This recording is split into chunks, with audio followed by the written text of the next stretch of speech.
Ayan.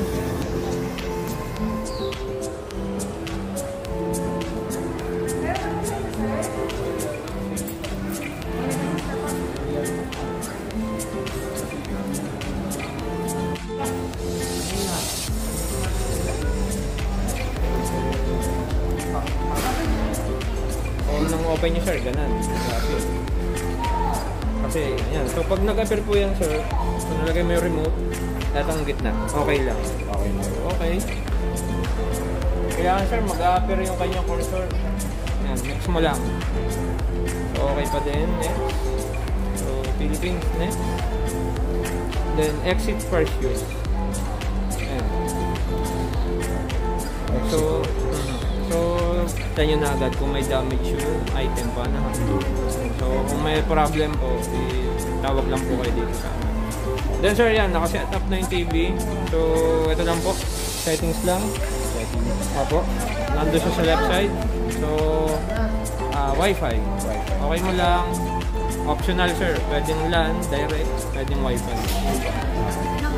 Ayan. So, Wi-Fi, okay mo lang. Hanapin nyo po yung Wi-Fi nyo. So, kung sakali, ito po. Automatic, may on-screen keyboard. So, sunod nyo lang yung remote. Then after po nun, mag-home lang po kayo. So, ito po. So, lahat po ng applications mag-a-appear na dyan.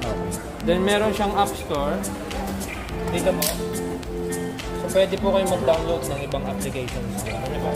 Then, sa ibang function po, like picture mode. So, dito, nababago yung kulay niya. So, kung makikita nyo sa screen, nababago yung kulay niya. So, vivid sir, yung pinakamalinaw. Vivid. Apo, vivid.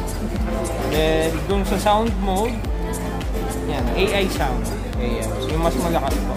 So, yung sa TV nyo is may Bluetooth na rin. Kung sakaling meron po kayong Bluetooth speaker, ayan, pwede nyo na i-Bluetooth yung sound. Naka-wireless po po. So, other than po, yan,